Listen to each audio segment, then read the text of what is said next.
Olá, meu nome é Patrícia e esse aqui é o Estante Clássica. Seja muito bem-vindo. Se você é novo por aqui, nesse canal eu falo sobre livros, então se esse é um tema que te interessa, já se inscreve no canal e clica no sininho para você receber notificação toda vez que eu postar algum vídeo novo por aqui. Hoje eu voltei para ter uma outra conversa sobre mais um capítulo deste livro. Porque, gente, esse livro, assim, tá sendo uma coisa na minha vida que eu preciso falar sobre ele, eu preciso conversar sobre ele. E ele tá sendo, assim, não sei, ele tá mexendo muito comigo, tá? Tô ficando maluca. Então, pra vocês terem noção, né, eu sentei pra escrever sobre esse capítulo que eu acabei de ler e que eu estou aqui agora gravando, né, pra falar com vocês. Eu escrevi 5 páginas só sobre esse capítulo, que nem é um capítulo tão grande, não é o maior capítulo do livro, tá? Mas assim, comecei a escrever e a coisa começou a ficar vindo, né? Então, estou aqui agora falando com vocês. Então, estou aqui hoje para falar sobre o capítulo chamado Imaginário deste livro aqui, que é o Imediatez ou Estilo do Capitalismo Tardio Demais, da Anna Knorblum, essa autora americana. Se você caiu de paraquedas aqui nesse vídeo, eu estou fazendo a leitura desse livro. E eu resolvi que eu ia fazer um vídeo sobre cada capítulo, porque eu acho que todo mundo tem que ler esse livro e esse livro é muito bom, tá? Simples assim. Então, se você caiu de paraquedas aqui, eu vou deixar linkada a playlist aqui em cima para você assistir os 2 primeiros vídeos. Porque eu fiz um vídeo sobre a introdução, um sobre o capítulo chamado Circulação e agora venho falar sobre o capítulo Imaginário. Então é isso, tá? Pega aí a sua pipoquinha, o seu café, seu chá, seu refrigerante, não sei, porque esse vídeo aqui vai ficar um pouquinho longo, tá? Porque eu estou bem empolgada. Nem sei porque eu tô tão empolgada, gente, com esse livro. Mas assim, eu estou muito empolgada, tá? Então, vamos falar sobre esse capítulo. Nesse capítulo imaginário, a autora vai falar pra gente sobre as imagens, tá? Já que, segundo ela própria diz, não há nada que circule mais rápido do que as imagens, principalmente na internet. Então, no capítulo anterior, ela falou sobre circulação, trouxe, né, esse momento em que estamos do capitalismo, um momento de circulação. Então, já falei sobre isso no vídeo, vai lá ver, depois você volta para cá. Então, agora ela vai falar sobre as imagens. E aí, para a gente entender como que as imagens se relacionam com a imediatez, né, que é o tema central aqui desse livro, ela vai explicar para a gente como que as imagens são processadas no nosso cérebro e como que as empresas se aproveitam disso, né, para lucrar em cima da gente, porque o capitalismo é sobre isso. E aí, ela então vai usar a psicanálise, ela vai falar aqui sobre Freud, mas principalmente ela vai falar sobre Lacan, para poder explicar para a gente qual que é o perigo, né, que existe quando a gente fica aí preso nesse imaginário, né, esse imaginário que é esse conceito aqui formulado pelo Lacan. Então, gente, vamos começar, né? A gente vai falar então da circulação de imagens, tá? Logo aqui no iniciozinho desse capítulo, na página 65, ela vai trazer o seguinte: imagens online substituem a experiência sensorial mais completa de comunicação, compra, aprendizagem ou viagem em pessoa. Redes movidas a imagens são as companhias midiáticas mais populares no mundo e as empresas de dados mais poderosas e lucrativas. Tem um aplicativo para isso. Então assim, gente, qual é a rede que começou como uma rede de imagem e é mais famosa? Essa mesmo que você está pensando, o Instagram. O Instagram começou só com postagem de foto. Hoje a gente tem os Reels, né, que são vídeos curtos, a gente tem Stories, que também é tudo baseado em quê? Em imagem.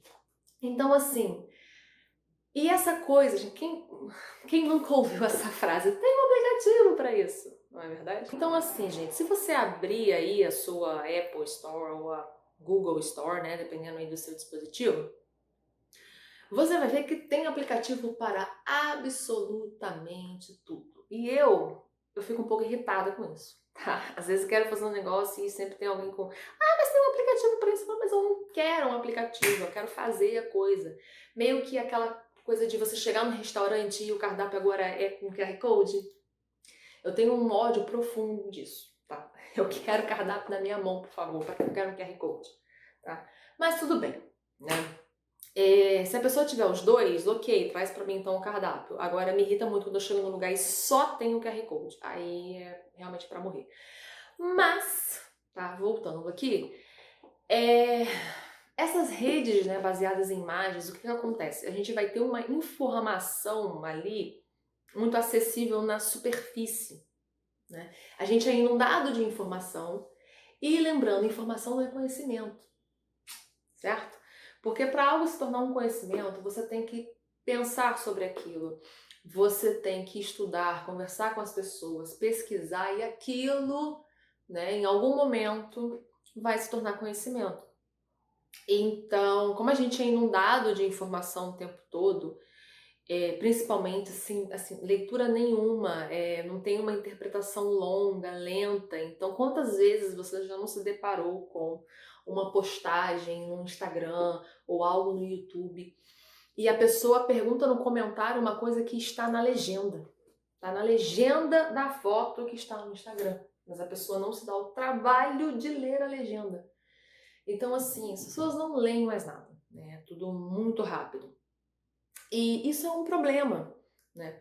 Porque se você não tem uma interpretação longa, né, uma leitura ali mais devagar, e para que você consiga interpretar aquilo, pensar sobre, para você gerar um significado e, consequentemente, talvez você gerar uma opinião sobre aquilo. Porque também a gente não precisa ter opinião sobre tudo, né? É bom a gente lembrar, né? Porque a gente está num momento em que parece que todo mundo quer ter opinião sobre absolutamente tudo, né? E às vezes as pessoas até ficam exigindo opinião de algumas pessoas, né? Qual a sua opinião sobre tal coisa? Eu falo assim, cara, não sei. Sabe, é uma coisa meio Glória Pires, não sei opinar, né? Inclusive, eu acho que a gente devia voltar para essa época. Vamos voltar para essa época que a gente não tinha opinião sobre as coisas, que a gente só falava assim, não sei, não vi, não tô sabendo, não sei de nada. Às vezes é bom, sabe? Quando a gente entende que a gente não precisa ter opinião sobre tudo, que a gente não precisa saber qual meme, que a gente não precisa saber o que está acontecendo, quem foi aí a subcelebridade que fez coisa X, Y ou Z, quem terminou com quem. Quando a gente não sabe, é bom. Quando a gente entende que a gente não precisa saber disso tudo, a gente se liberta. Se liberta. Então, assim, não precisa ter opinião sobre tudo. Tá tudo bem você só simplesmente falar que você não viu, que você não sabe. E tá tudo bem também, a gente não precisa saber sobre tudo. A gente sabe sobre tudo? Não sabe. Então, você sabe de física quântica? Eu também não. Então, assim, é isso, né? E aí eu tô já meio que divagando aqui. Mas assim, ela vai falar justamente sobre essa coisa das imagens, né? Porque as imagens elas circulam muito rápido e que a internet ela é feita para ser rápida. E isso é de propósito, né? Porque quanto mais tempo você passa ali vendo mais coisas, quanto mais você clica, né? Mais coisa você vê, e assim mais as empresas de dados coletam informações sobre você. E aí todas essas informações elas vão voltar em forma de anúncio. Então, a gente chega nesse ponto do capitalismo em que clicar é consumir e isso gera lucro. Então, tem até essa teoria, né, da internet morta, se você não viu, dá uma pesquisada por aí que é fácil de achar, que é o seguinte, de que a internet vai se tornar uma zona morta. Em algum momento a gente vai parar, os seres humanos vão parar de produzir conteúdo na internet e tudo que vai ter de conteúdo vai ser feito por IA. E a gente vai ser mero espectador consumindo ali de uma forma passiva.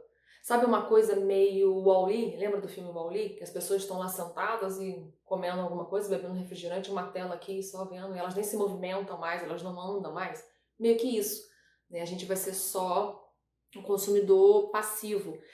Meio que quase que né? As pessoas, principalmente com o scroll infinito, com essa rolagem infinita, é só você consumindo algo de forma passiva.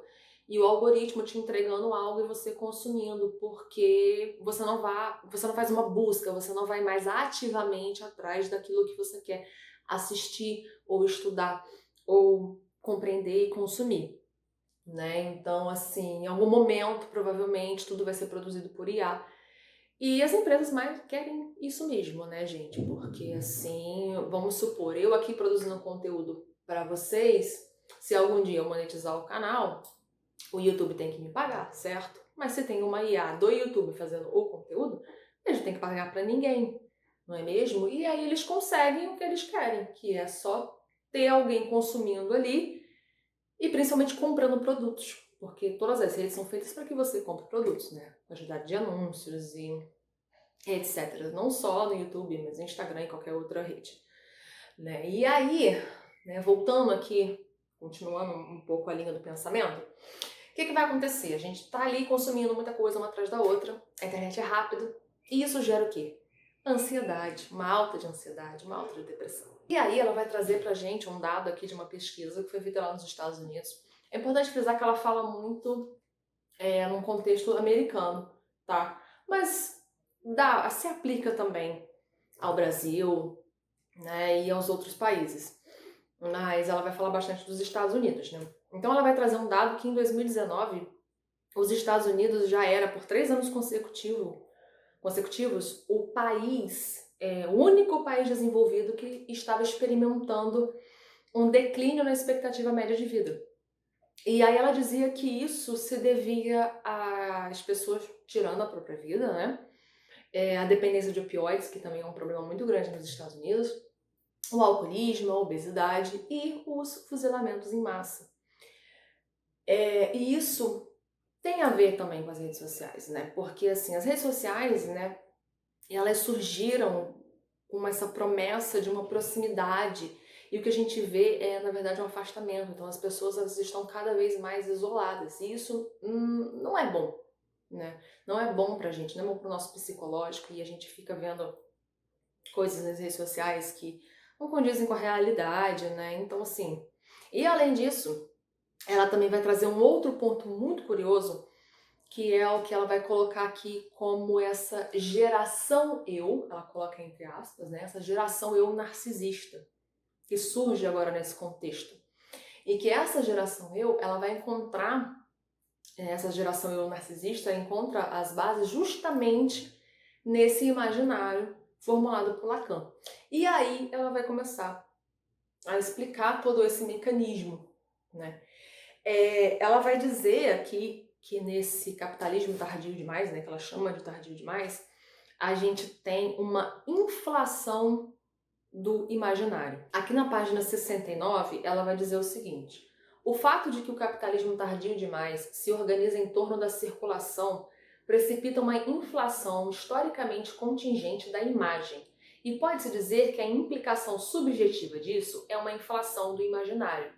Uma inundação interior marcada pela falta de delimitação simbólica, uma insuficiência de linguagem, sem palavras, uma escassez de laços sociais, um labirinto de espelhos, um sentimento oceânico transbordante, molda o estilo psíquico mediante o qual a imediatez se fixa. A intensidade intensifica. E aqui na página 70 ela continua. Uma ênfase excessiva na troca fluida e instantânea, uma abundância exagerada de imagens, uma sobrecarga de presença e uma supervalorização da identidade podem impossibilitar ou excluir o funcionamento do simbólico. Então, assim, basicamente, pelo que eu entendi aqui, né, eu não li Lacan, então vamos aqui na minha compreensão. Se você que está assistindo esse vídeo sabe mais sobre, comenta aqui embaixo pra gente conversar e trocar umas ideias. Mas eu entendi que ela vai trazer pra gente o seguinte: como a gente vai ter essa ênfase na fluidez, tudo tem que ser muito rápido, né?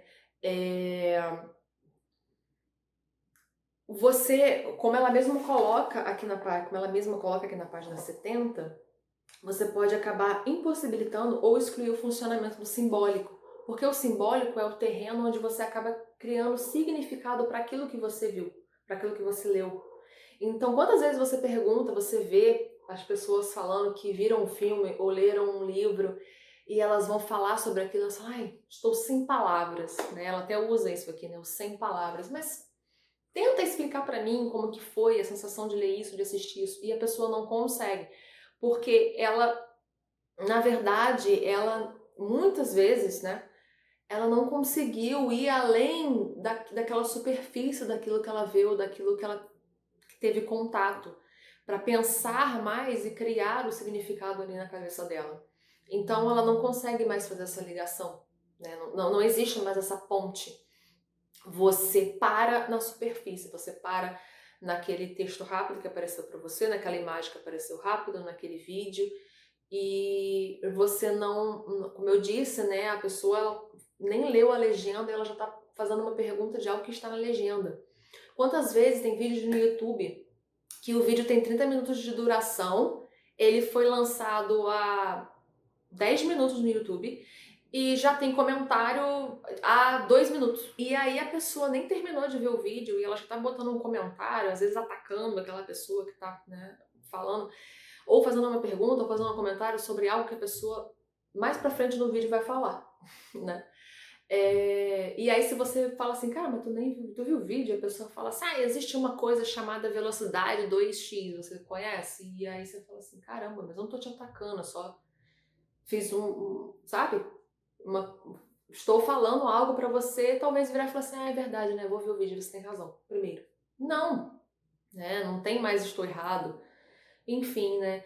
E sendo que se você colocar o vídeo na velocidade 2, ele não vai terminar tão rápido assim. Mas, tá? Tudo bem. Então ela vai falar aqui sobre isso, né? E uma outra coisa interessante que ela vai falar aqui é de quando a gente tá preso nesse imaginário e a gente acaba criando identidades. E fica muito preso a identidades. O ser humano, se você observar, o ser humano ele tem uma tendência a criar identidades para ele, tá? Então, assim, não sei. Eu trabalho e de repente eu criei para mim essa identidade que eu sou uma pessoa independente, que eu consigo fazer as coisas e tal, e de repente no momento eu não estou mais trabalhando, e isso para mim acaba se tornando uma crise, porque eu falo, caramba, eu não sou mais independente e tal. Sendo que é um momento que você está passando, tá? Esse aqui é um exemplo. Isso, na verdade, você tem esse sentimento porque você criou uma identidade ao redor do teu trabalho. Uma coisa de quem você é. Você cria para você uma visão de quem você é ao redor daquele trabalho. Então, hoje tem muito isso. As pessoas criam identidades ao redor de coisas, ao redor de pessoas, de gostos. Então, se alguém ataca algo que você gosta, você se sente atacado porque você é como se estivesse realmente atacando a sua pessoa. Porque você criou uma identidade com aquilo. Então, ela vai até falar, né, vai falar muito sobre isso, e até a gente pode ver, inclusive, né, já falando um pouquinho sobre literatura, que não é o foco aqui desse capítulo, né, tem um capítulo que ela fala sobre escrita, então eu vou falar mais sobre isso mais pra frente, no próximo vídeo, mas só dando uma pincelada, né, se a gente observar na literatura hoje, nas pessoas que leem, né, nos leitores, há uma necessidade muito grande de identificação com o personagem. Então, se a pessoa não se identifica com o personagem, ela não gosta do livro, ela não gostou, o personagem ela tem que se identificar com aquele personagem. Ela não consegue mais ver o outro, né? E parar pra pensar que tá, mas o que esse personagem tem de interessante? Ele traz uma outra visão, ele traz um outro estilo de vida. As pessoas também, sabe? A outra pessoa que você encontra, ela é uma outra pessoa que pode trazer, agregar coisas na sua vida e opiniões, e enfim, né? E a autoficção, ela é uma prova disso, né? Eu sei que muita gente gosta de autoficção, eu não sou nada fã, já falei aqui algumas vezes, mas a autoficção, ela é basicamente isso, né? São esses espelhos que refletem. Você se identifica com aquele autor que está escrevendo aquilo, e aí você se torna fã, né? Essa pessoa vira tudo pra você, você bota no pedestal, enfim, né? Então, como eu falei, né? Se eu não me vejo no personagem, se eu não me vejo no outro, eu não quero, né? É uma autoafirmação constante. Então, assim, que também é um reflexo das redes sociais. Então, por isso essa geração é o narcisista, né? Porque é um comportamento do narcisista mesmo, patológico, né? O narcisista, ele tem essa necessidade de autoafirmação. Ele finge que não tem, mas ele tem. Então, as pessoas hoje acabam tendo essa necessidade de aprovação e afirmação constante. E isso é um reflexo das redes sociais, né? das selfies, e aí você tira 30 selfies diferentes, você grava de vários ângulos para postar, porque você fica pensando como que vai ser, né, cada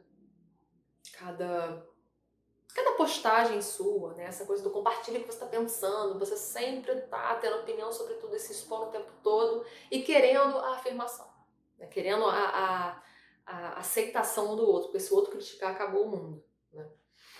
Então, ela até vai falar aqui na página 71, né? Ela vai trazer isso. Ela coloca assim: no imaginário, eu e o outro só se relacionam como estas duas totalidades e em rivalidade binária, amigo ou inimigo, o mesmo ou o diferente, superior ou inferior. Então, se eu me relaciono com o personagem, se eu gosto do personagem, é bom, esse personagem é bom, o livro é legal. Se ele é completamente diferente de mim, não, né, joga fora, não deveria nem ser publicado. E é isso aí. E aí é uma interação completamente plana, né? Se a gente parar pra pensar. Eu só... as pessoas, né? A gente vê isso na literatura, como eu falei hoje em dia, e no cinema, essa interação completamente plana, porque você não vê o que tem além, né? Mas por que aquele personagem é assim? Você não pensa sobre isso e não interessa. Então o que interessa é se eu me vejo no personagem. É a lógica ali mesmo de um espelho. Agora o espelho, aquele espelho de Narciso, é a tela do celular. Você quer ver apenas aquilo que tem a ver com você. E isso também tem a ver com o algoritmo, né? O algoritmo ele faz isso, ele só joga para você aquilo que você quer ver, aquilo que tem a ver com você. Ele não vai ficar jogando para você coisa que não tem a ver, né? Então você vai ficar cada vez mais preso em uma bolha. Então a gente fica cada vez mais preso nesse imaginário. E aí ela vai trazer pra gente que é no simbólico que a gente vai além dessas identidades que a gente cria pra gente. Então a gente vai entrar no simbólico que é o terreno da alteridade. E é ali que a gente vai criar significado e a gente vai compreender que não existe só o eu e o outro, mas existe também o outro do outro. Eu preciso então ir além, né, desse outro. Eu preciso conhecer, eu preciso compreender. E aí quando essa porta para esse simbólico ela é obstruída, o sujeito, né, a pessoa vai ficar muito tempo presa nesse imaginário que vai gerar então esse narcisismo. E como que isso é obstruído? Na internet com a velocidade, né? Não há tempo para que você pense sobre um assunto, porque já vem um outro assunto. Então é só a gente observar como as coisas elas já não mexem tanto com a gente. Né? Então, assim, quando houve o ataque às Torres Gêmeas, isso passou o tempo todo na televisão e ficou falando muito tempo e todo mundo, nossa, meu Deus, o que aconteceu? Hoje, se acontece um ataque que nem nas Torres Gêmeas, você fala sobre isso por um dia, e aí, próximo, né? Qual é a próxima notícia? A gente vai se dessensibilizando, né? E isso leva ao extremo, que é o que está acontecendo hoje. A gente tem filmes cada vez mais violentos, cada vez mais bizarros, coisas assim, cada vez mais chocantes até, uma onda gigantesca de true crime, porque as pessoas elas ficam procurando o choque. A gente fica procurando esse extremo. E a internet faz isso, né? Porque ela é rápida, você não tem tempo de pensar sobre um assunto, você não tem tempo para criar o significado, né? Como eu falei, sobre aquilo, sobre algo, sobre algo que a pessoa está falando. Então você acaba se tornando uma pessoa narcisista ali dentro, né, desse ambiente, e você não tem mais empatia pelo outro. Então aqui na página 74, né, ela vai dizer isso: no cerne está a insistência no reconhecimento, frequentemente estendendo-se a demandas a serem reconhecidas de um modo particular e achatando o outro como um espelho, reduzindo-o a mero veículo do reflexo. Essa negação do outro perpetua a mesmice. E aí você vai ver o quê? Livros, filmes, séries, todos iguais, sempre a mesma coisa, sempre as pessoas falando dos mesmos livros, os mesmos livros sendo feitos, sendo produzidos, os filmes também.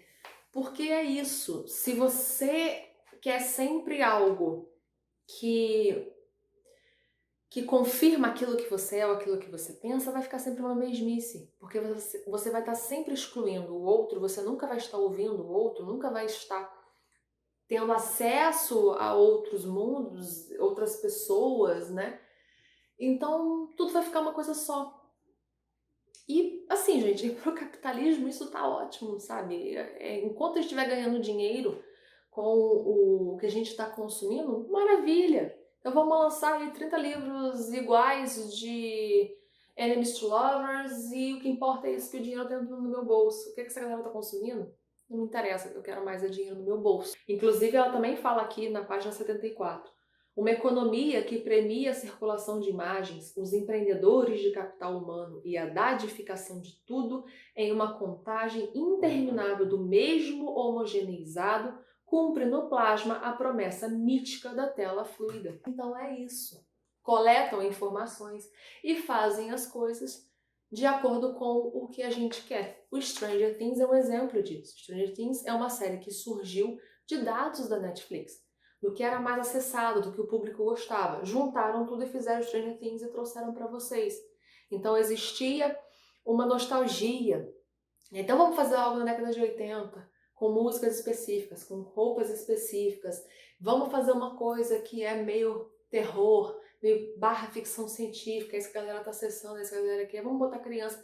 Então você junta todos os dados e produz algo. Beleza, produziu Stranger Things, mas quantas coisas iguais vão acabar sendo produzidas depois, ou muito parecidas, né? Então eu acho que a gente tem que pensar sobre isso. E aí é isso, tudo vai virar uma forma de lucrar, vai virar um negócio.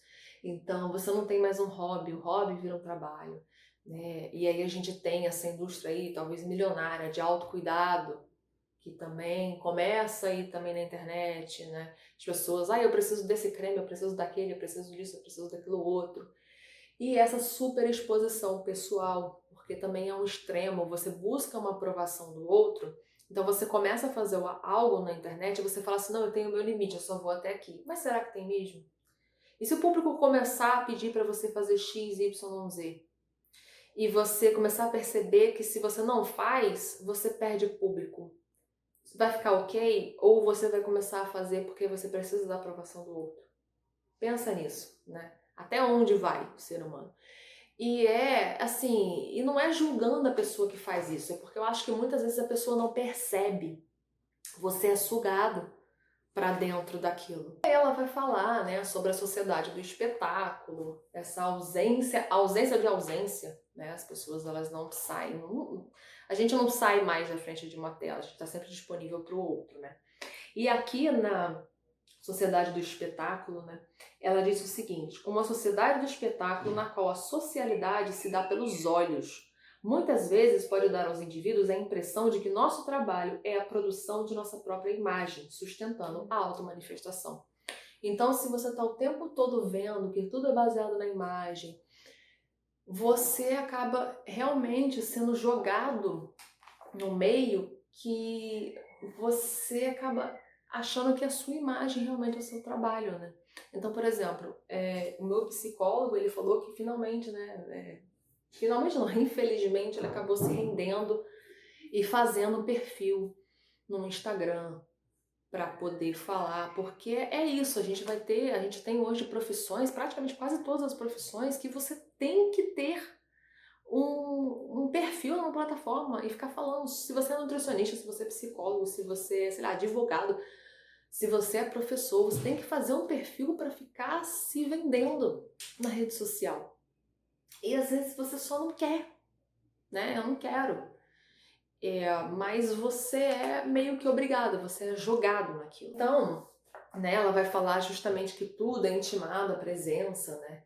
E ela vai trazer também que filósofos já identificaram que existe uma certa paixão pelo real, uma fome de realidade. Então, isso vai acabar levando ao absurdo, que eu até comentei aqui. A gente vai ter realmente extremos, esse boom de livros e séries e filmes sobre serial killers. Será que isso não entra nisso, né? Essa coisa de, essa fome de realidade? Porque as pessoas, elas já não querem mais ver uma ficção. Fica uma coisa de eu quero ler autoficção porque eu quero saber da vida dessa pessoa, porque aquilo pra mim é real e um personagem no livro pra mim não é. Então aí, né, a gente vai ter as pessoas que vão ler um livro de autoficção de uma autora X, porque você pode ver, nossa, como essa pessoa é uma pessoa foda, né, e coloca essa pessoa no pedestal, mas não faria isso com uma personagem X de um livro. Eu poderia falar, sei lá, da Úrsula do Cena de Solidão. Nossa, acho a Úrsula foda. Mas aí pra pessoa já não cola, porque a Úrsula nunca existiu, ela não é uma pessoa de verdade.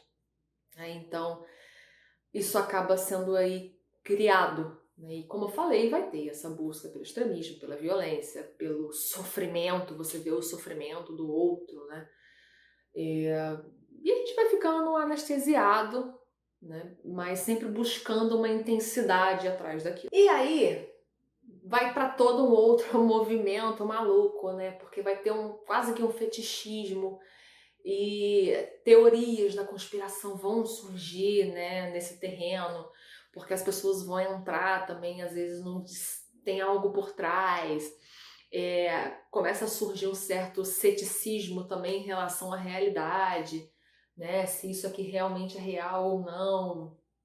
Ela traz aqui, né, que é o pós-fato, né, e a pós-verdade, que é também o momento em que a gente vive.